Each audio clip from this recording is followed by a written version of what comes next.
Well, welcome everyone. My name is Eric Esteves, and this is the Lenny Zakim Fund seminar on branding and communication.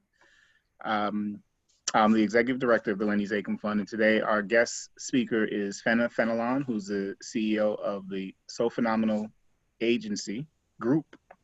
And we're going to dive into branding and communications today. What we're going to do to start off with is just if you can share quickly your name and what organization you're from, and then put yourself back on mute. And then Fena will take over to kind of go into details about what we all came here for. So what I'll do is I'll pick someone, and then you'll say who you are, organization, and then you'll pick someone else. All right, so I'll start with Ruth. Ruth Burson, and Refugee Immigration Ministry, which is headquartered in Malden, but works across Eastern Mass. And Fena? Yes. Oh, You're next.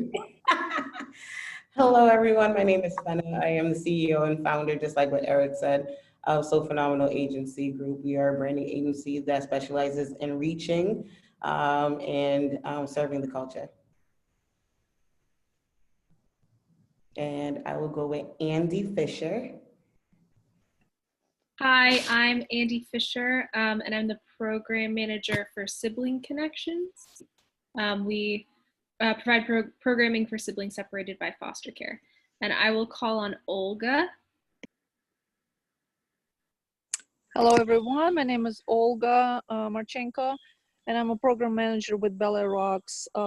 We are a dance nonprofit based in Jamaica Plain, reaching to communities of Mattapan, Roxbury, Dorchester, you know, those communities that otherwise would not have a chance to dance. And I'm sorry, I'm having a hard time changing my settings, so I will play with that. But yes, Ballet Rocks, Olga Marchenko. Thank you. Maybe Paul. Hey, good afternoon, everybody. Paul Malcolmus from the Boston Project Ministries, and we're a faith-based community development organization in the Dorchester neighborhood of Boston. And we do a lot of youth work. Probably 70% of what we do is youth work. Ellen? Hi, Ellen Ruthstrom. I'm the executive director of Speak Out Boston. I use she, her pronouns. We're an LGBTQ speakers bureau for the greater Boston area and beyond. And I am going to shut my camera off while I get my sandwich together, but I will come back, Fena. Leah?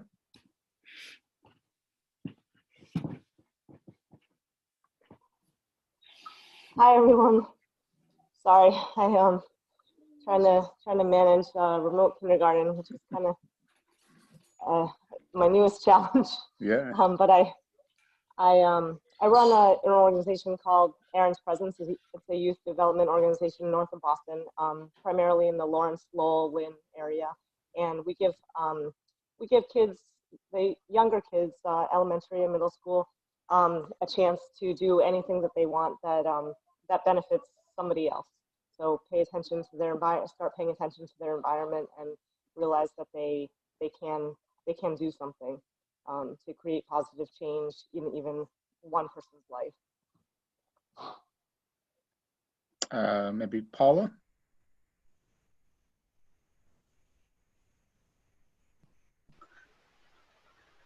Hi, can you see me? Can you hear me? We can hear you. I hear you. Okay.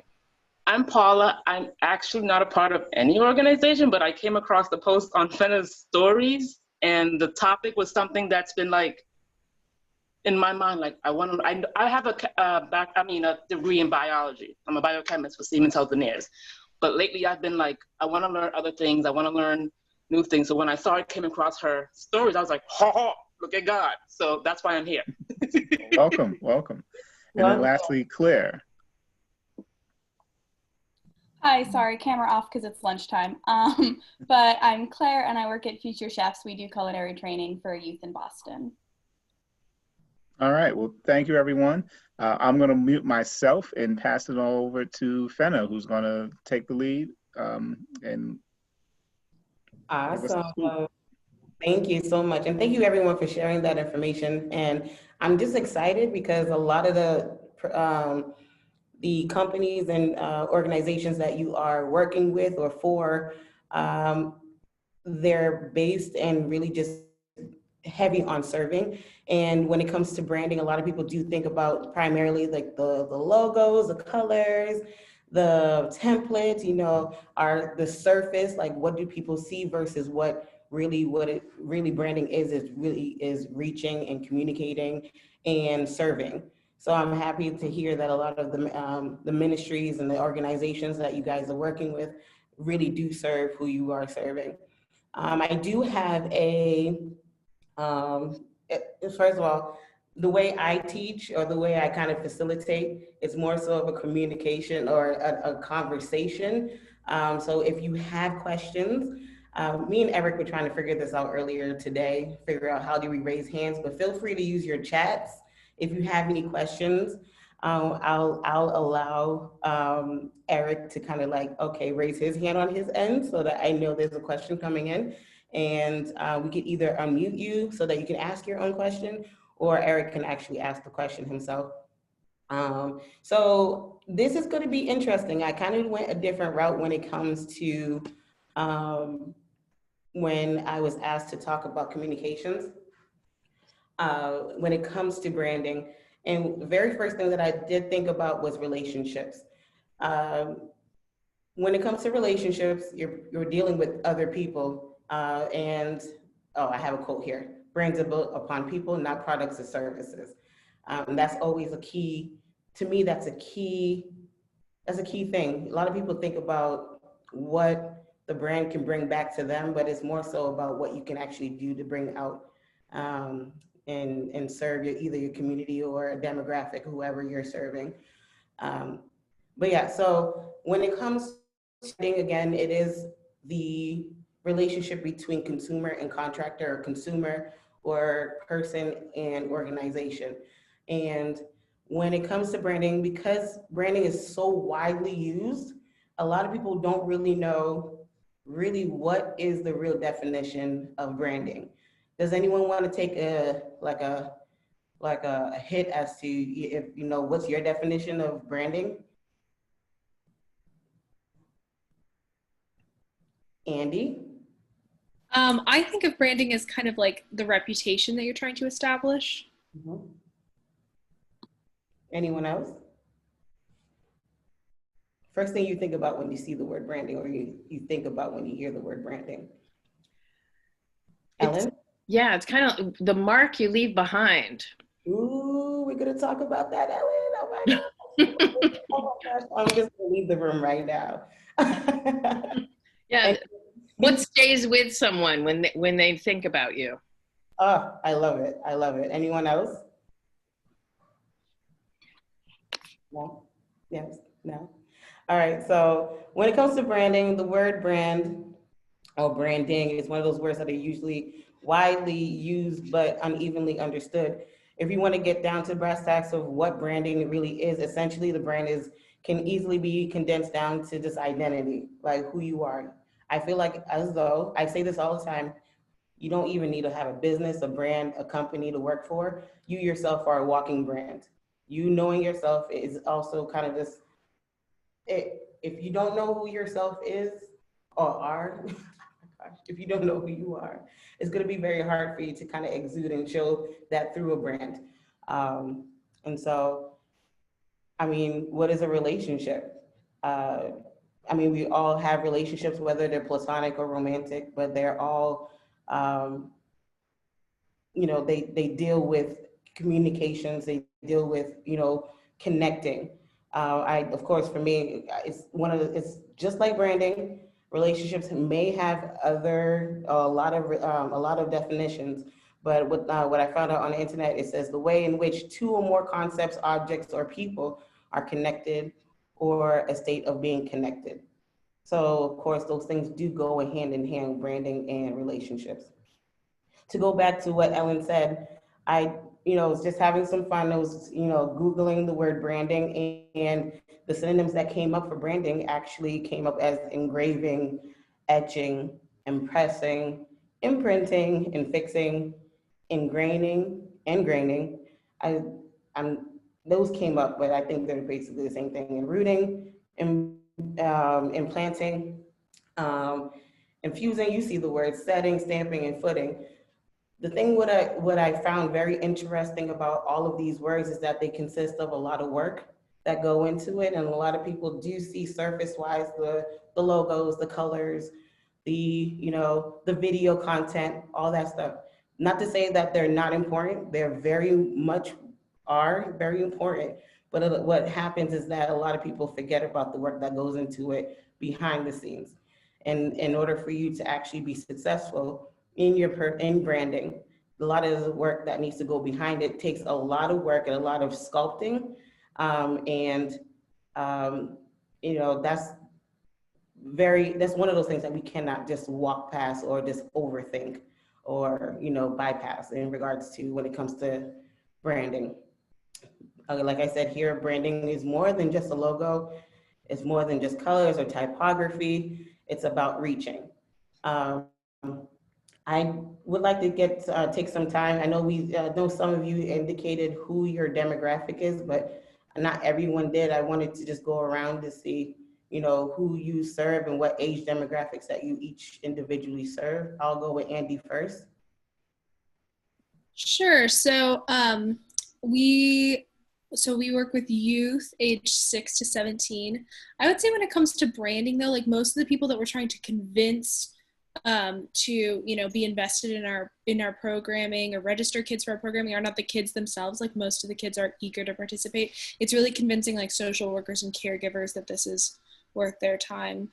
Yeah. Okay. And Paul? Paul and someone else, they're both a part of the same organization, I believe, right?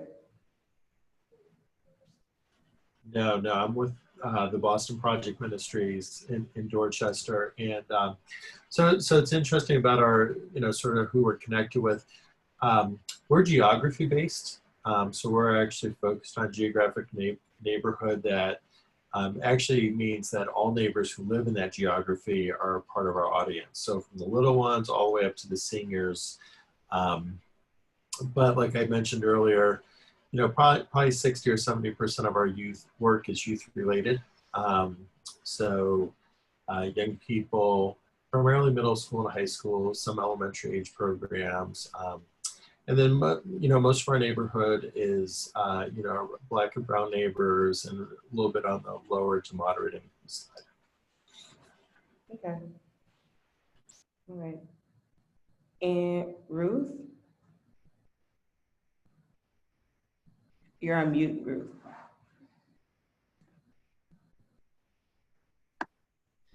Our organization, our motto is building community with uprooted people to serve the common good. And one plan is to get asylum seekers integrated into the community. And then the way we do that is we get various faith groups to work together. So it's also enriching for them because they're working together and supporting each other. And they're also learning and being supported by the amazing resiliency of the clients that we serve. And what's your age demographic? Is it basically is broad, is both youth and adults? Yes, it's families, it's individuals, it's people seeking asylum. And many times it's a family, but also there are many times one family member comes first and then other family members join. So it varies. Okay. All right. But we adapt the program to the family that's placed. We have these groups that we call them clusters, and they're located in 7 different locations. And we're hoping as soon as we get through COVID to create 3 or 4 new ones. So that because we have a lot of people on the waiting list right now. Okay. And Olga, thank you very much. Olga? Yes, so our age groupings are from 4 years old up until 18, and it's pretty much just youth. We're working with young kids, youth. I would say our challenge in branding is to have more outreach through social media. This is kind of what's been a little bit, you know, stalling, I guess, on Facebook and on Instagram, even though, you know, we have pages and we have sort of presence and we try to post, but not, unfortunately, you know, too many people follow, or, you know, like we don't see like too much traffic. So that's kind of what our challenge is. I mean, of course, I would say the families that we work with, probably there's maybe not as much access to internet, so that could be an issue, where they might just not, you know, be going to those sites due to their internet services. But yes, that's what the primarily is our challenge. So before I even, I'm going to pick Ellen next, but before I just go on to that, I think a lot of times that people have like a misunderstanding when it comes to like, especially social media, is that they're looking for a lot of the numbers in regards to like the following, but sometimes the information that you put on there, regardless of who's following you or not, the impressions are very important. I think what we need to focus, and I say we because I think we get in our heads about, oh, we don't have enough followers, we don't have enough likes. I think we just need to focus on the content that you do put up, because what's great about social media is that somebody could just be gliding through and you don't know what eyes are going to land on your page, whether or not they like or anything like that. But the information that's on your page, as long as it's relevant to who you're reaching and whoever you want those eyes to grab, they may be able to screenshot. I've noticed that myself. I have a tendency of screenshotting without even liking or even putting an impression on a post.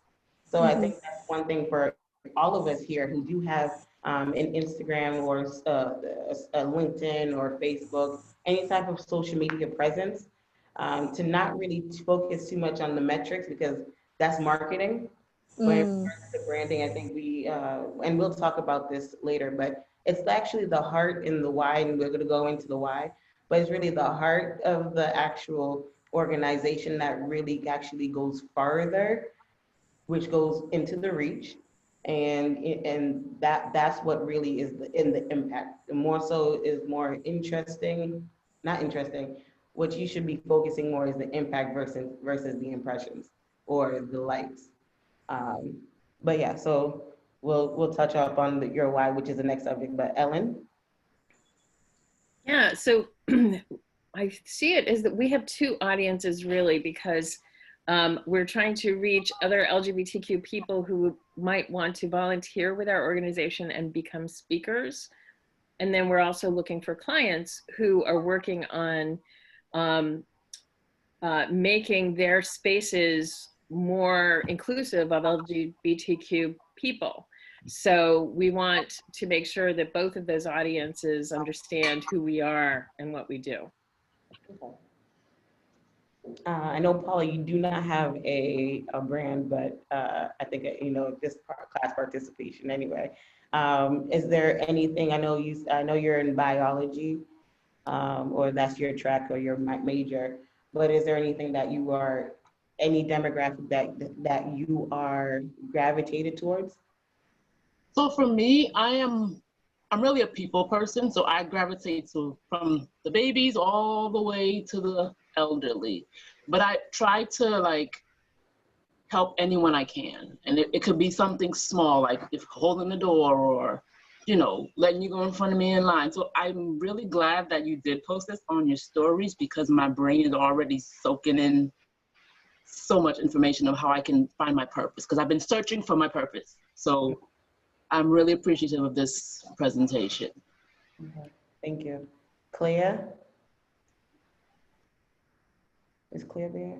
Yeah, Okay. sorry. So our audience is primarily the youth we work with, who are about 15 to 22, and then their sort of network. So whatever we send out, we want them to share with their friends and things like that. Okay. Leah? Hi.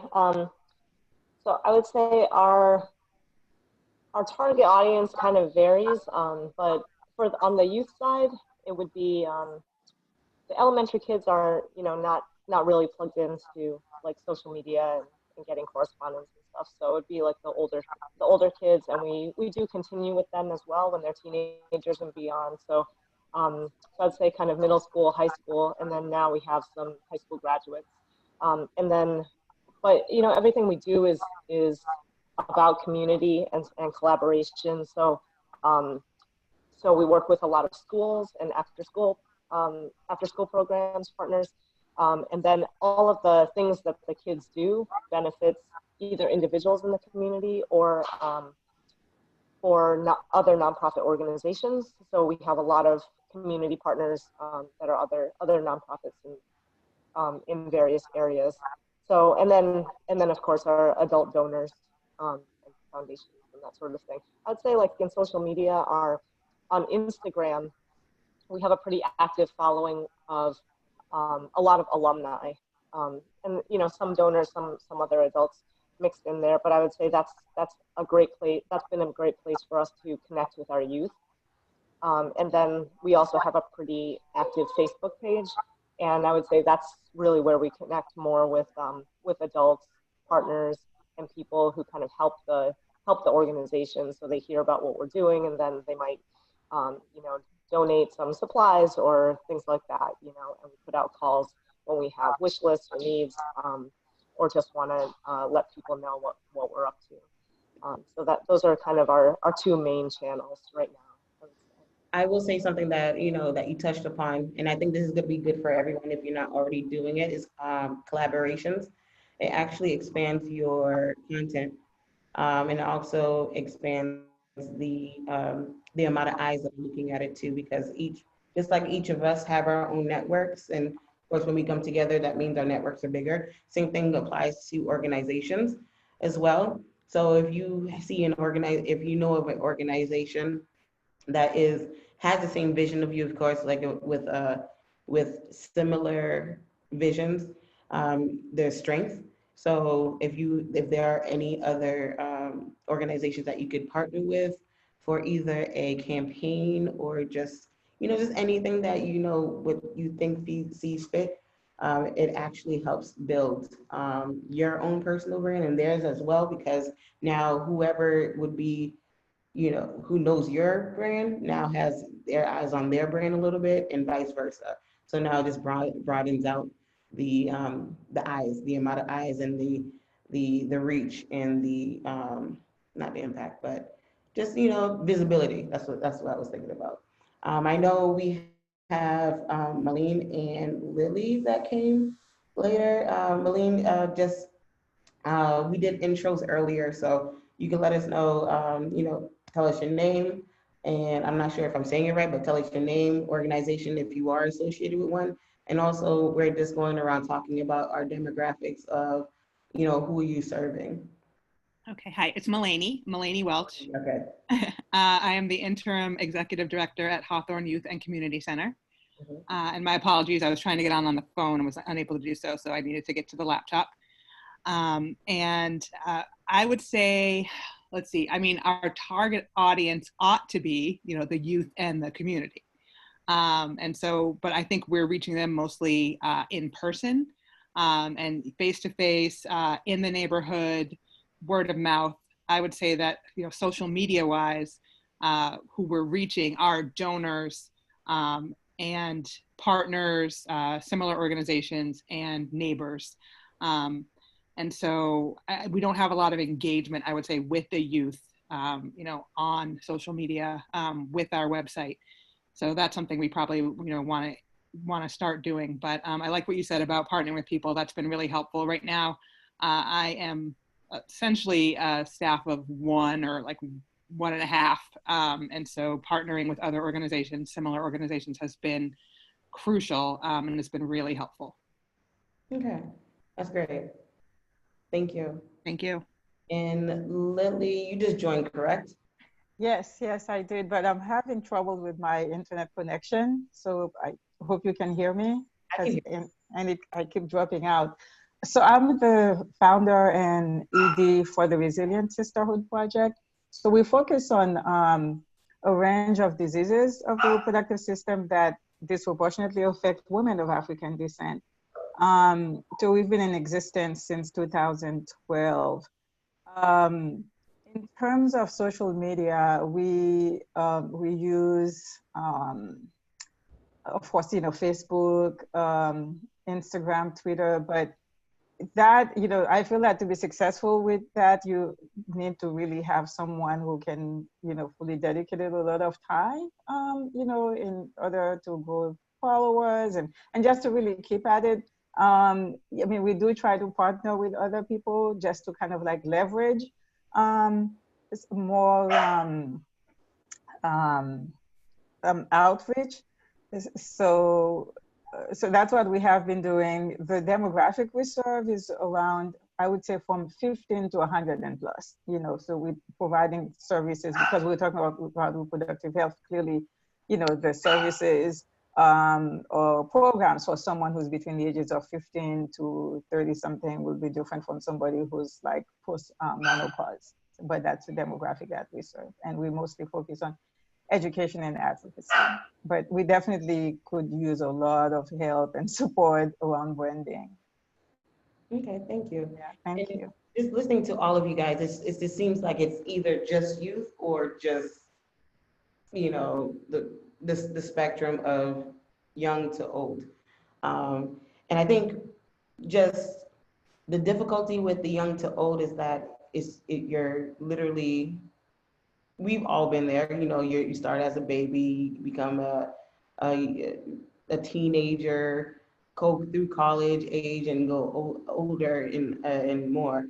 Our interests change. So of course, with that comes, it's really hard for you to kind of, keep up or have some type of content that applies to everyone and attract everyone. But what I believe Melanie, hopefully I said your name right, Melanie said that she uses her social media, or her social media basically attracts those who are funding or people who could donate money. And so a lot of organizations do use their social media for funding. But to go on to that, you should definitely add whoever you're serving on your site so that they can see who, the donors, I can't even speak today, the donors know what organization that they're going, what is this? Because people love to donate, sponsor, invest in things that they see what's going on. So those who have social media outlets, definitely use that platform to put out whatever you're doing. It doesn't need to be pretty. It does. A lot of times, again, to go back to the superficial, a lot of times people are just oh, this is not the perfect photo.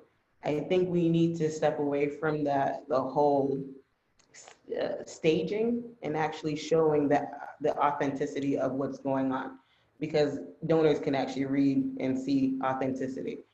But anyway, so we'll go back to the slide. So one of my favorite books that I've read since I started, going,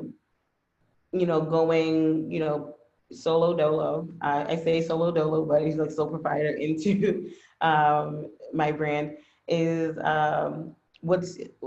Start With Why by Simon Sinek. And it really helped me kind of just keep my eyes like literally focused. And so when it comes to branding, the best thing that you could ever ask yourself is, what is your why? And I think a lot of you, if not all of you, have indicated who you serve, but and some of you indicated your why. And I think even in your sentence or your pitch, your why is included in there. But once you get your why, you understand what your why is, your direction doesn't really seem to be so distracted.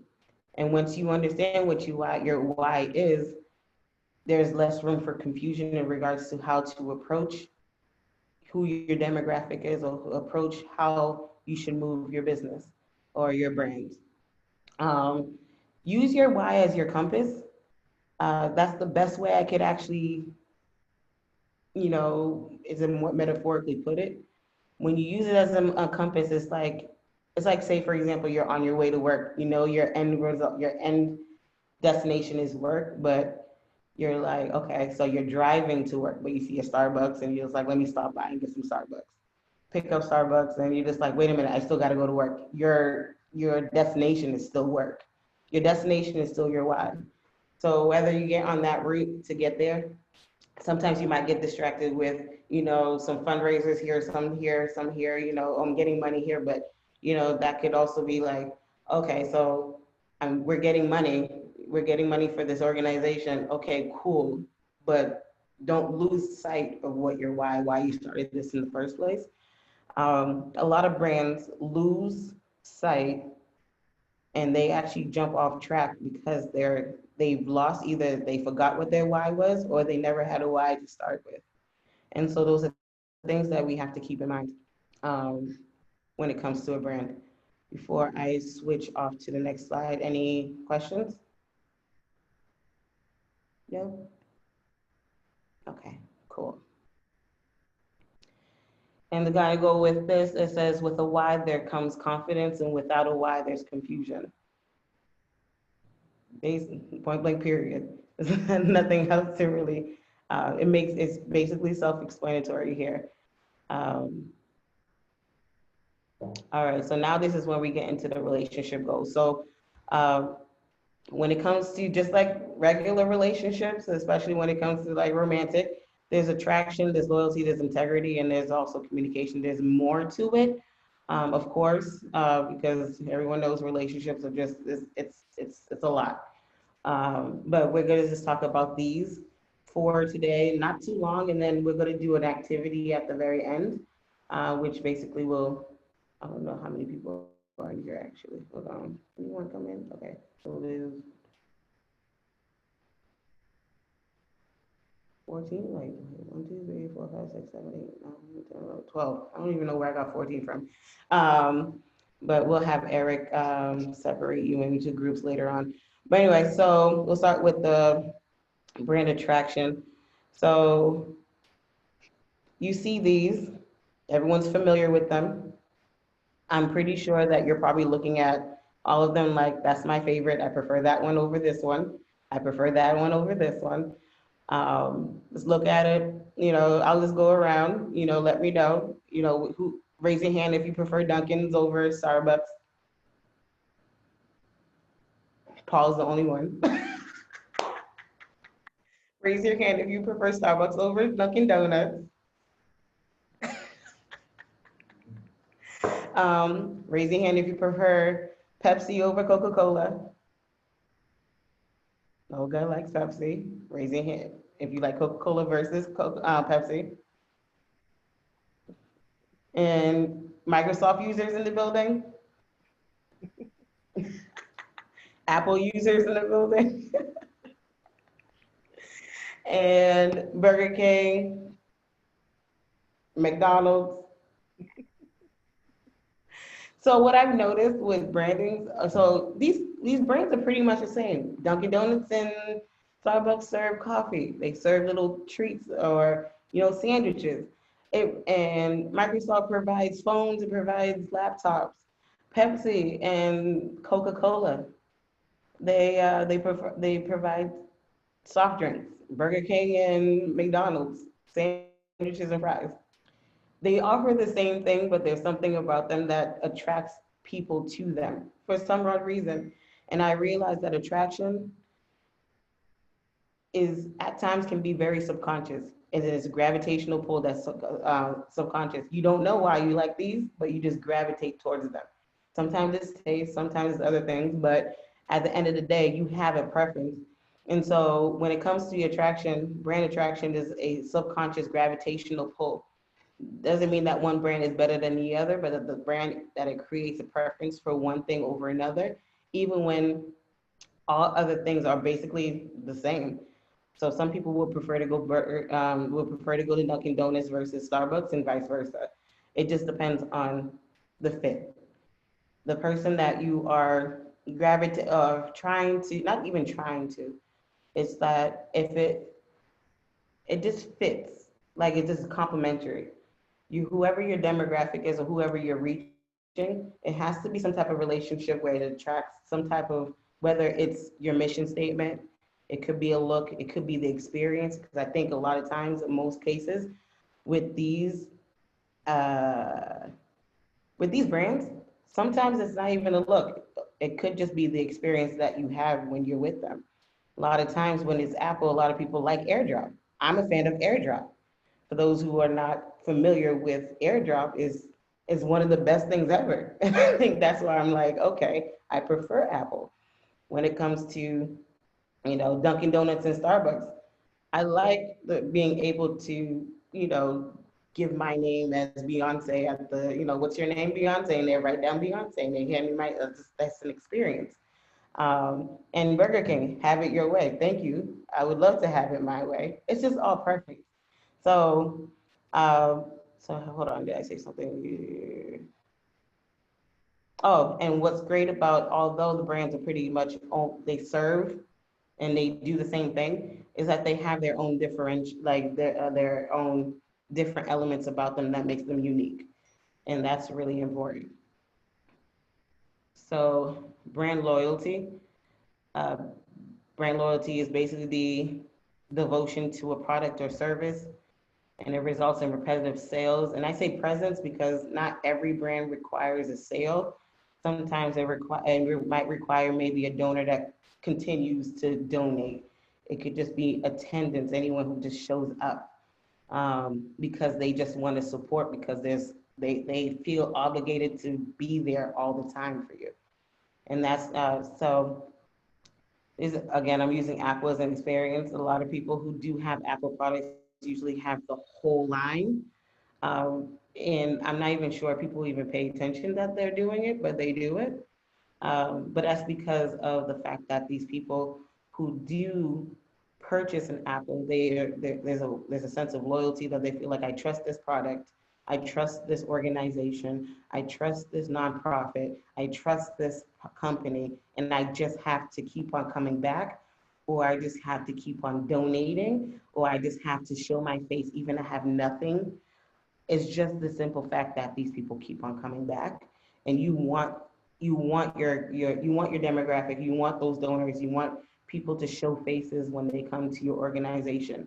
And to go back, I think it was, I'm trying to figure out who said it, but one of you guys did say that word of mouth has been very helpful to you. Word of mouth will always be the number one form of promotion and marketing. So a lot of cases that, when people believe in your brand, they will tell the next person about it. And you never know who's going to be the next person that they talk to, who might be very interested or very well interested in investing into your company, business, brand, or organization. I know we talked about this earlier about, reputation, but brand integrity is basically your reputation. And that, long story short, is there trust in the relationship? Are your consumers or are your people able to come back and say, I trust this brand? Is there reassurance coming from raise your hand if I'm going too quickly. Am I going too quickly? No? Great, thank you. Your clients or whoever your demographic or whoever your target audiences, are they able to say that they can trust your brand? These are also things that you as an executive director or an owner, a CEO sometimes have to like step back and just say, is everything that I'm doing ethical? Is everything that I'm doing that's just right for whoever I'm serving? It's very selfless. People don't talk about that brands are really selfless, but they are. It's not really about you personally.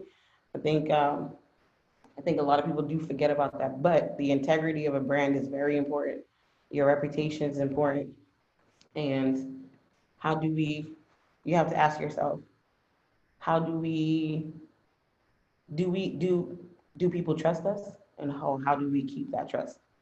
So that's just brand identity, integrity.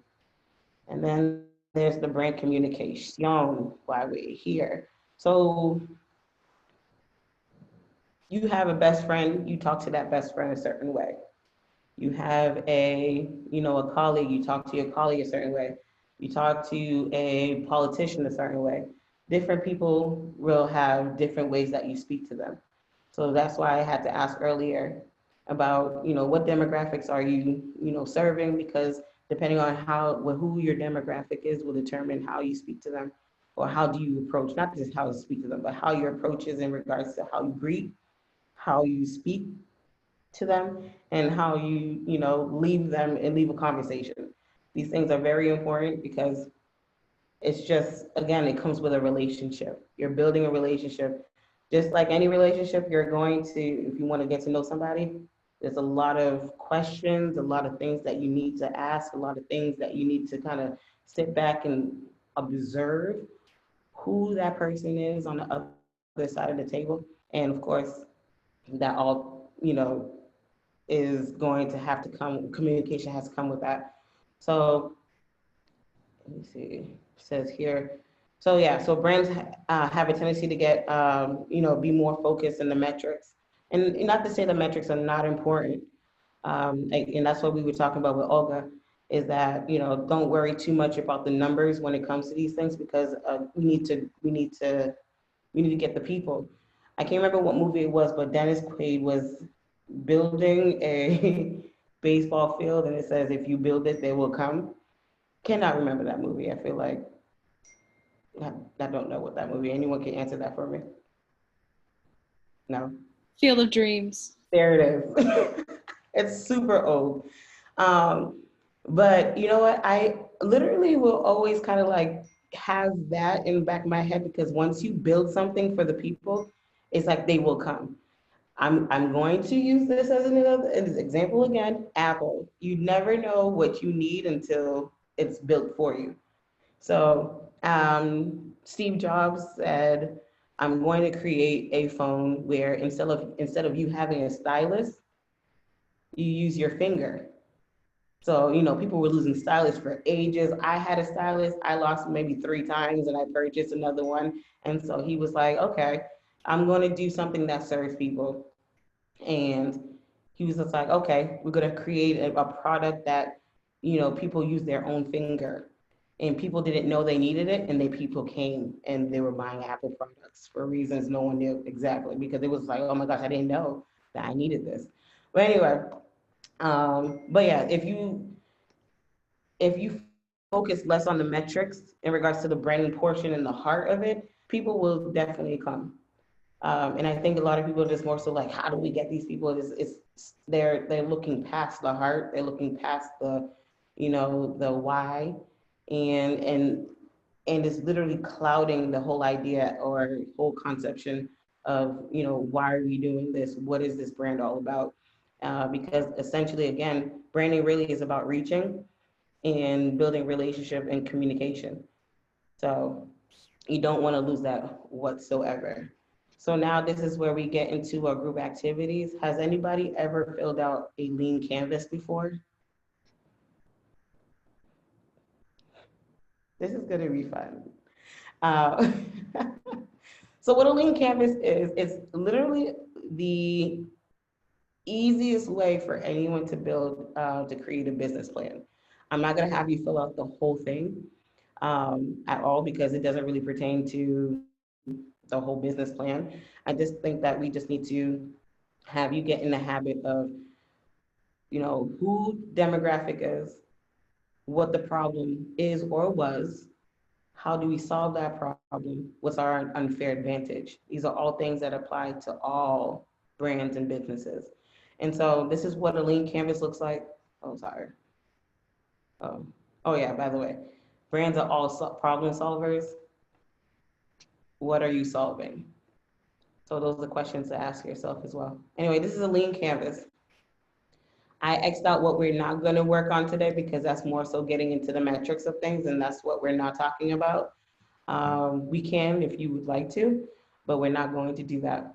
But for business building or business plans, it's more than just, I feel like before this, people were submitting like pages upon pages upon pages upon pages of their business plans. And I don't know about you guys, but who's going to sit there and literally read about a business that has nothing to do with them or that's not theirs? So, I mean, let's be real. So how you fill out a lean canvas, you start actually over here with the consumer, customer segments. And here you actually fill out who, is it an avatar? I think it's called, like, who is your client? What do they do? What age are they? What are they doing? Like, Timmy is like, he's 16. He's, you know, he doesn't have like he's not in a home that's like the best for him. He skipped school and so on. You put that right here. Then you jump over to problem. What is the problem? The problems that you would love to solve here that pertains to your consumer. After you fill out the problem, you actually go over to the solutions. What solutions does your brand what your brand can actually, your brand can actually help become a solution to the problems that you've indicated. And it jumps around. So now after solution, it goes to unfair advantage. What is your unfair advantage? Like, what is it about your brand that is different, or that your other competitors are basically, you know, they can't touch you, in other terms. And then right here is your unique value proposition. Like, what is it, your major value here? So it goes from consumer, that consumer's problem, how you can solve it, what your unfair advantage is, and also your value, your unique value proposition. Because there's only 12 or 10 of us actually on here, I think we could do 2 groups of 5, Eric? Yeah, 2 groups of 5. And in each group, we're going to give you about 15-20 minutes for you to come up with, and you could either use one, you'll be randomly placed in a group. You could either use an organization within your group, or you could pick a random organization like Zipcar or McDonald's or something like that, or any brand. It could be one of yours or any brand. And you literally have to come up with the consumer, the problem, the solution, the unfair advantage, and also your value proposition. Any questions before you get, you know, put into your groups? They won't be able to see the main screen anymore. Oh, okay. So maybe we can type it out in the we'll type it out in the chat. Okay. If it's a document you have, I think you can share it in the chat. Oh, okay. Let me see if I can actually share the document. There's like these little dots that let you share a file if you're comfortable doing that. No, I can share it. I just have to, let me see if I can upload it somewhere. Yeah, I don't think so in the chat. No, I think they can. If I'm gonna add it to my Google account, and then I'll just share the Google link, and then they should be able to pull it up.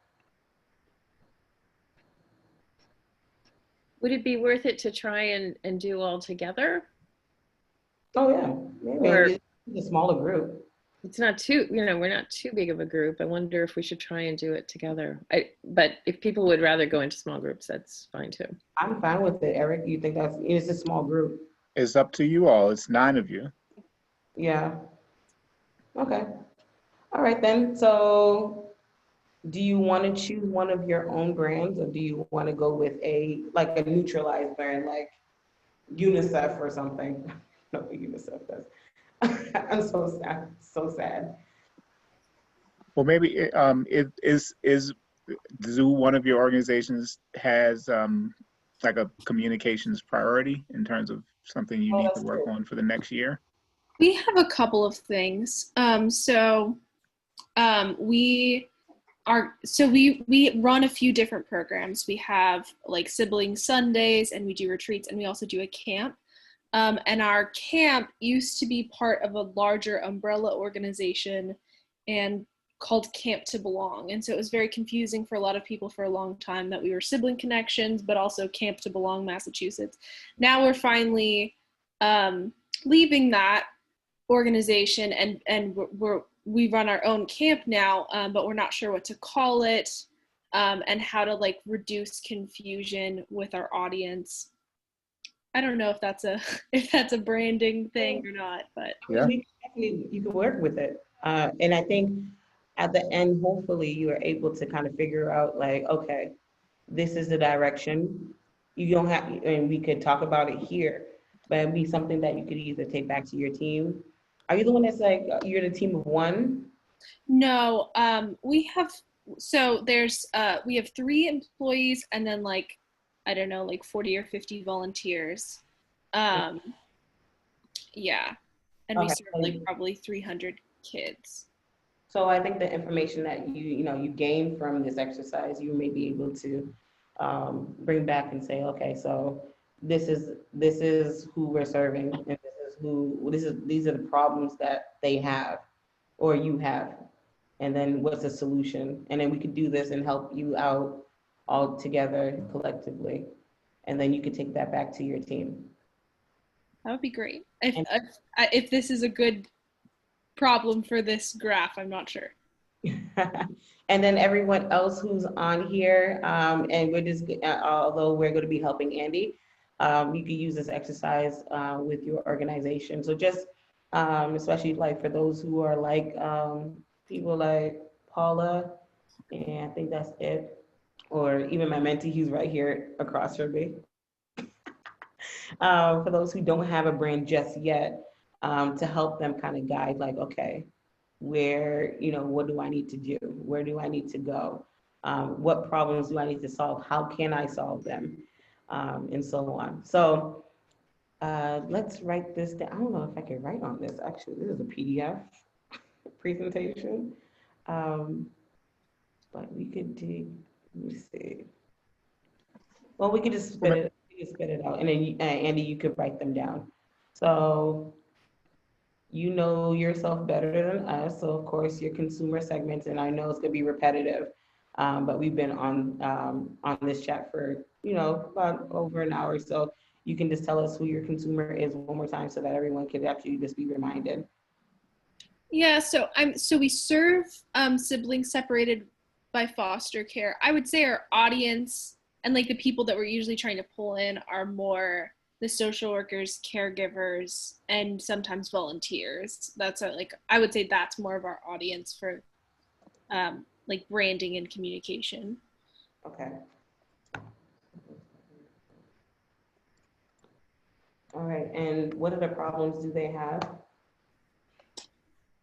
Well, so I would say clarity is a big one. Like the fact that we had like a separate camp name and camp organization was really confusing for a lot of people, especially because a lot of our kids and a lot of our volunteers only know us through our camp programming, so they don't even know that we offer other programming. Mm-hmm. I guess a clarifying question. So which came first and how? Oh, that's a great question. I don't actually know. Oh. I think Sibling Connections came first. Well, I think so. They used to be separate organizations. Sibling Connections started running their camp. They were really good at it, and so they partnered with Camp to Belong, and then that continued, I think, through the late '90s, early 2000s until now. Okay. Now they're separated. Okay. So, they're like intertwined. These two, the Sibling Connections and Camp. I can't say the word. Camp to Belong is what it was called. Yeah. To Belong. Yep. Camp to Belong. Yeah. Oh, okay. I thought it was like a reservation. One word. Yeah. No, yeah. So, oh my gosh, I can't get it. I didn't want to offend you. No, it's good. Okay. So you're having a hard time differentiating the two? Is that what? Well, so now we are not Camp to Belong anymore. we run our own camp now, but we haven't come up with a name for it. And we want to make sure this time that there's like clarity that we are the ones that run all of our programs. Yeah. So your problem literally is basically to, okay, disassociate from the camp to belong. Yes. Okay. And so we could think, all of us can think of solutions for Andy as to how she can separate, or kind of just kind of, now that they have a new camp, how, any advice as to how she should either come up with a name, or, and the name actually, you know, you can't brand yourself as nothing. So I'm such a nerd. I was thinking about, you know, I don't know if you read the Odyssey, but when I think Odysseus like poked the Cyclops and was like, oh yeah, my name is nobody. And someone asked him like, who hurt you? He was like, nobody. So it's like, you need to have a name that's associated with something before we can go to the next one. So usually for us, you know, from the agency, what we do is we'll sit down with a client and say like, okay, what's your feel? Because usually sometimes it's a feeling. And what's also the feeling that you want those who come, or those who you serve, what feeling do you want them to have when they come onto your brand or your company, or in this case, a campground? And think of names or words that actually help out with, you know, that represent your brand.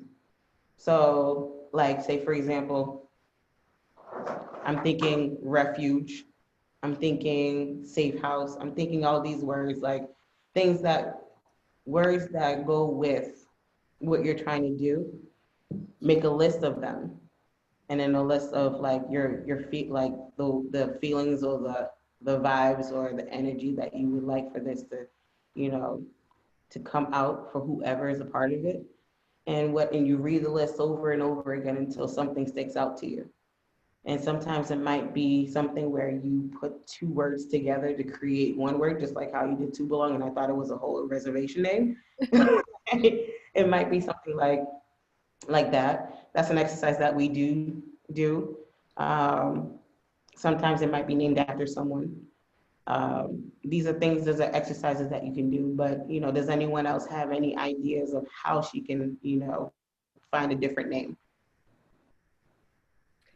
Well, I think obviously the renaming is really important, but I'm also wondering about a visual connection. Like if, how long has Sibling Connection been around? Another great question. I'm not sure. What was that? I'm not sure. I want to say like 94. Okay. So that, you know, at least 20 years. And I'm just wondering, you know, in terms of your logos and that kind of thing, if this would be, I don't know when the last time is that the organization redesigned your logo, but maybe this is the opportunity to look at your logo and any kind of visual ways that you represent, because if you're going to be expanding and you're now going to have a camp component, what a perfect time to, you know, to look at those visual imagery and see if there's a way to launch this new name of the camp. And then also just the concept of that they are united now. They have these two different pieces that are now one. So that's one idea. That's a good idea, Ellen. I like that. I had some questions too. So I guess, has the camp happened yet?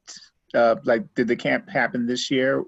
Yeah, well, I mean, it was the pandemic, so we did like a virtual camp, and we didn't run into much problems this year because we just called it Virtual Camp 2020.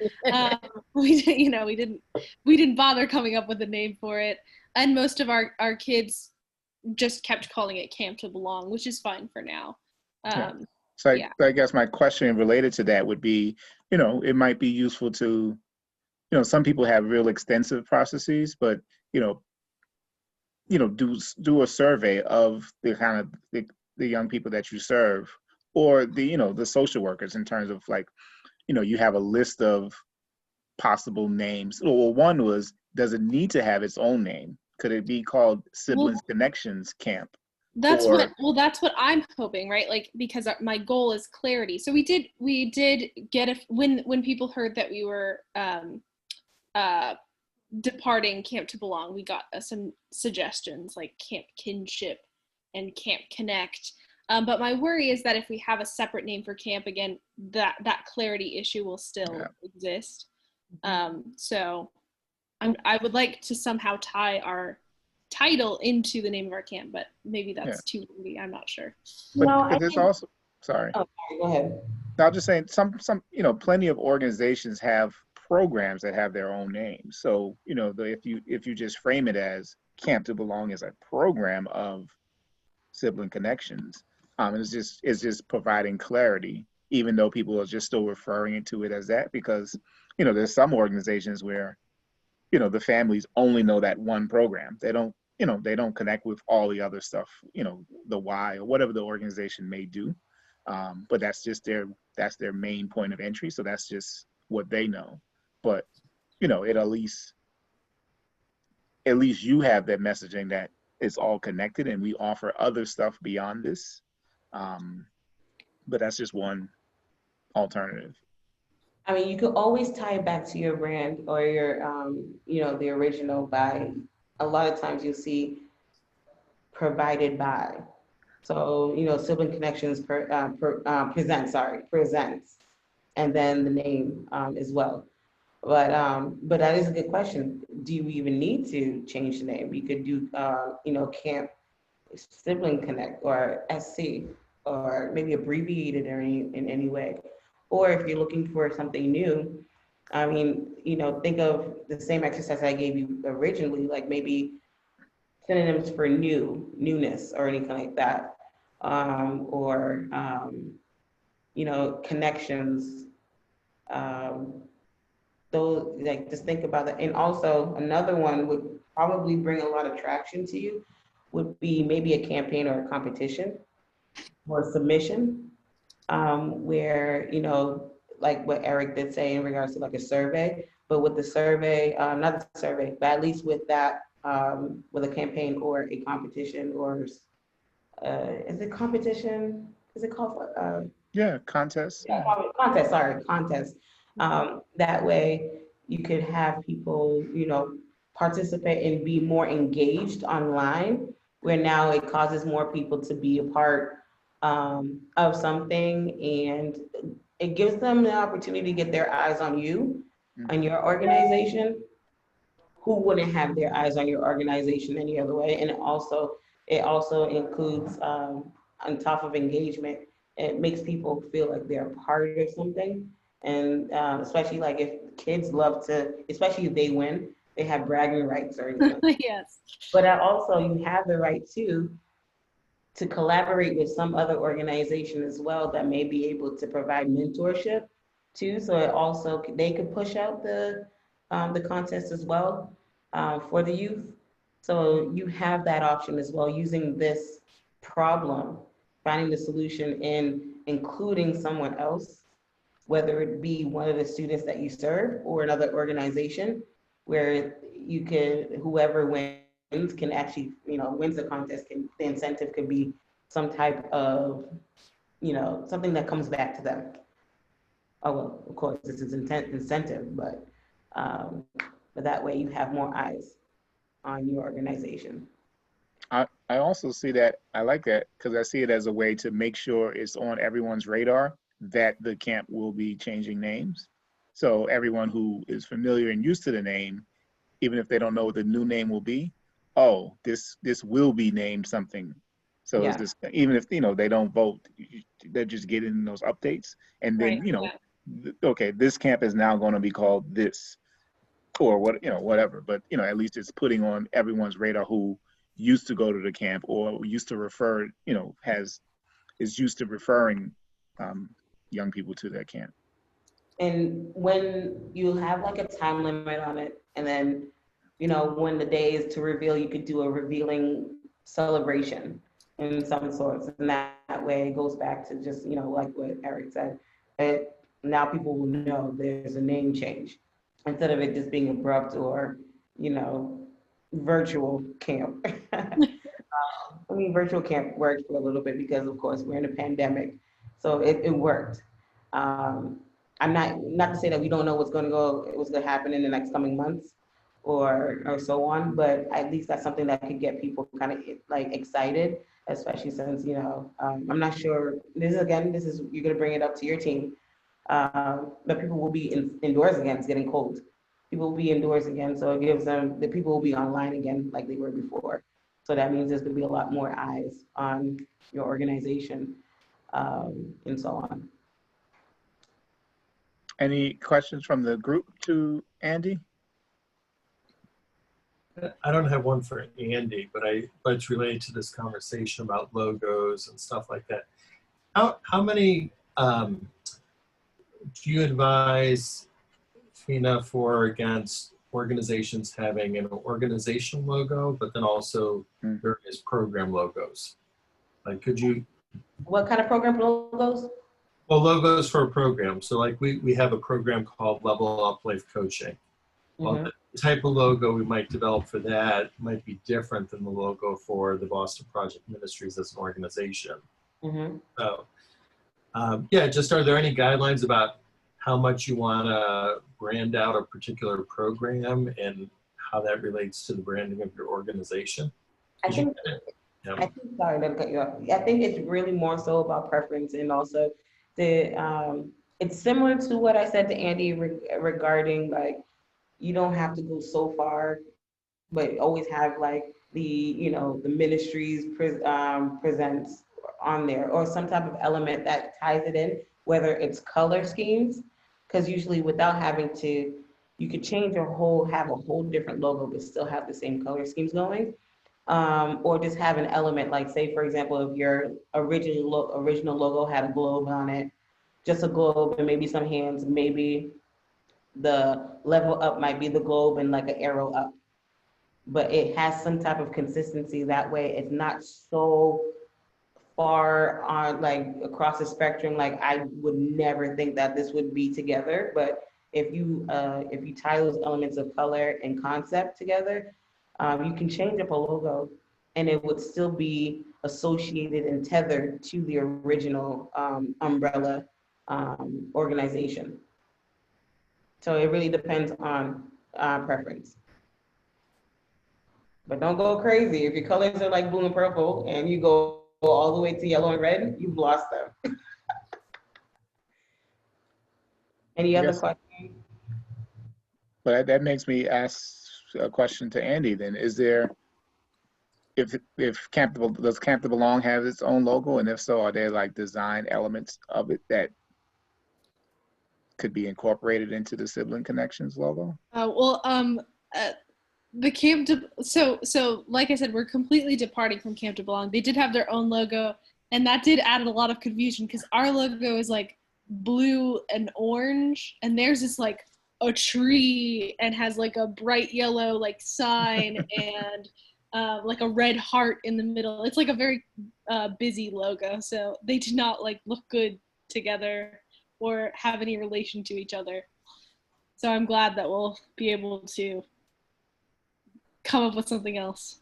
And also on top of that, and on top of the name, you could do a 2-in-1 contest where allowing the kids to even like maybe do a mock-up of a logo and then actually submitting that mock-up to an actual person to actually create that logo too. So that way, again, they're involved as much as, you know, I mean, if it's about them, there'll be more, it shows a little bit more participation in regards to who you're serving.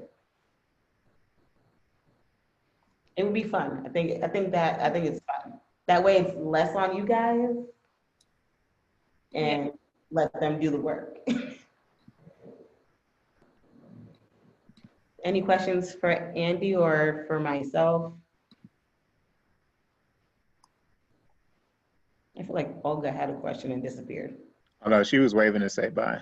Oh, she was saying bye. Okay. Okay. How do you feel, Andy? I feel good. Got some ideas to run with now. For everyone else on here, I know we were talking about sibling connections, but were any of the information that we provided to Andy applicable to yours, or do you have any questions about organization, like your organization? Because we have about 15 minutes left. We have time. Could you talk a little bit more about the unique value proposition in terms of how best to, figure that out, and, how do you? There has to be something that you offer that somebody else or any other organization cannot. Mhm. Pardon? Oh, I thought you were saying something. Cannot provide. It's similar to an unfair advantage, but not really. It's like hand in hand, but it's like, literally, what is your value? There's something that has to be uniquely something special about your brand that maybe others might emulate, but there's nothing that they can really touch upon yours. And that's why it's so weird that when I learned how to do the lean canvas about a year and a half ago, I was so confused about the unfair advantage. But unfair advantage is like, we branded the color red, the specific color red, and no one else can have it because we trademarked it. But there's something special about your brand specifically that, either people will start copying you after, but you're basically the ones that, that started it. Example, Uber has the value propositions. Oh, sorry, series in my business. I don't know why. Uber started I think it started, but if it didn't, then we'll say it started, the ride share. Ooh. Hold on. I think it thinks I'm ordering Uber. Okay. Yeah, so they started the ride share. And so after that, they created something that was just so unique and it was valuable. But of course, Lyft came, and then there were other ones that emulated it, but they actually had that value where, of course, their position-wise, they were like the main ones that did this. Not to say the first, but they were the main ones that did this. So there has to be something about your brand that you can say that we have value. There's a value in here that there's a lot of LGBTQ organizations, but what is it that you offer that's just that serves a little bit more value, not to say like better, but just a little bit more value than the other ones that would make your people, like your demographic, your target audience, come to you for your brand and organization versus any other. It involves a lot of thinking. It involves a lot of internal, like, okay, so what makes me different? What can I provide to, my target audience that they can't get anywhere else? So yeah, and it's probably gonna rack your brain because those questions that you have to ask yourself are just kind of difficult. Like I don't know. Like we serve coffee, like it has to be something different, something that's more than just superficial. It has to be something that's like very internal. Yeah, Ellen. I mean, just from what I know of your organization, there's some probably strategic planning information you've done over the years, so you probably know that, but it may not have necessarily translated into how you outwardly. It probably translated to how you communicate, but not necessarily how you brand yourself.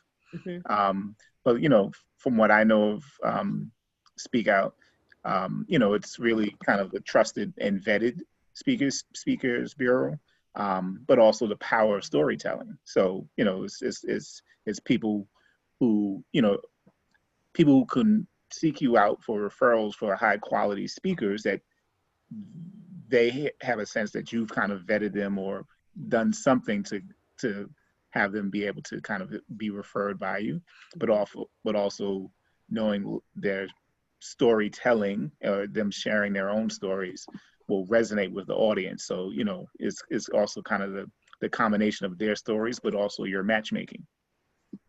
And then, you know, all that together is how you position yourself to offer values both to those speakers, because that's a growth experience for them, but also for that audience who's hearing them speak, and either for the first time or corporations or student groups. So it's like, you know, you're serving value to different audiences at the same time. But how do you then convey all of that? Yeah, you brought up a good point, because it's storytelling is very important when it comes to brand, you know, brand awareness, or, you know, brand visibility. You need to tell a story, and you have your demographic has stories. Every person has a story to tell. And again, to go back with Eric, the speakers have a story, who they're speaking to have a story. And that definitely, I mean, every day is based off a story, whether it's the news that we watch or books that we read. Those are things that we're gravitated towards these things, because it's like there's something about them that we can't stop listening to, reading about. So you're definitely your brand story. Well, your brand story could be the storytelling of others. Great. Yeah. Any other questions? No? Well, I think this is very valuable for any planning.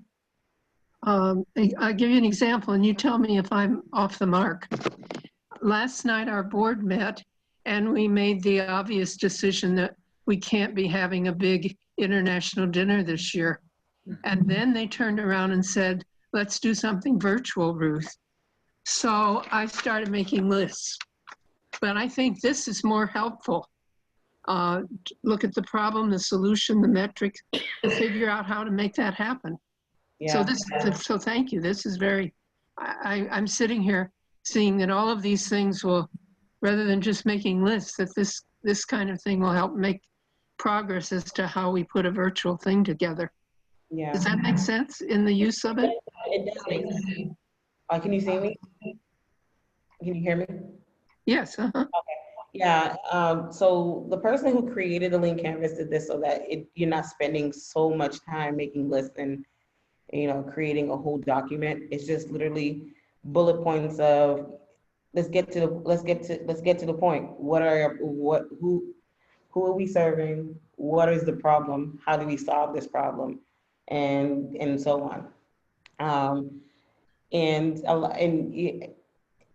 lot of people are in your position where, you know, we can't be in bigger, have big dinners, but of course, like virtual, of course, is now the thing. I would say, Ruth, to, you know, explore platforms, different types of platforms that you could do virtually, because it's besides Zoom. I don't know if Zoom's watching, but I'm not trying to like bash Zoom, but there's other platforms, like there's Hopin, which gives you the opportunity to act like a conference, where people could jump into rooms, into vendors, and then they could go to another room that has like a main stage. They can go into another room where they can network with other people.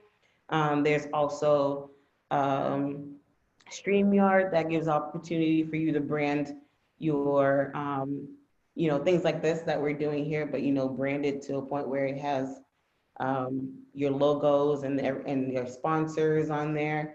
But yeah, just to, you know, just research on different types of platforms so that you don't lose the experience that you would have physically, but translate that into virtual.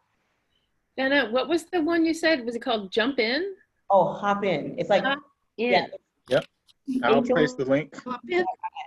That sounds really interesting. Yeah. So if you're looking to like create, like, say for example, I think Impact, is it Impact Hub? Impact? I think so. They have their conference every year. I think they probably would use something like that where they can hop into rooms and each room would have a speaker, just like a regular in live conference, but you're bringing it to the virtual so that, because, Zoom meetings can be, for all of us, if not all of us, we are on Zoom maybe 5 times a day at times, or every day.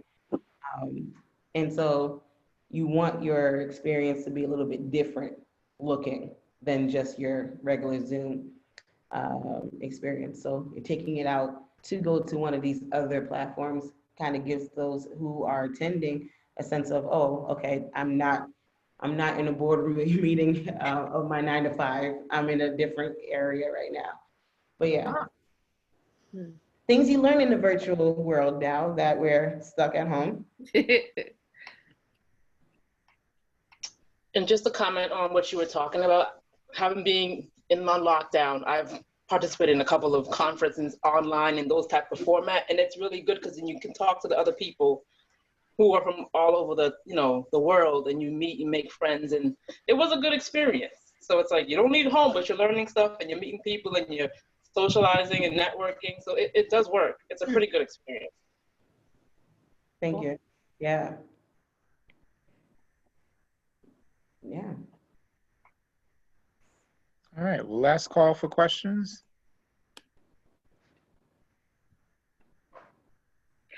There everybody is. Oh, yes. It's nice to see everybody at once. All right, well, thank you all for being here. I pasted the links to Hopin and StreamYard in the chat. It's Hopin, HOPIN.TO, and StreamYard.com. And we just appreciate you for being here. And thank you for the case study, Andy.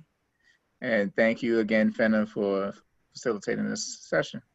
Thank you. And thank you everyone for joining us today. Thank you, Fena. Thank you, Lenny Zakim. Oh, right. Take care. It was you know what I'm saying. Yeah.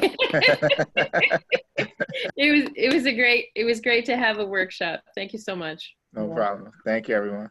Bye-bye. Bye-bye. Thank you. Bye-bye, and thank you. Bye.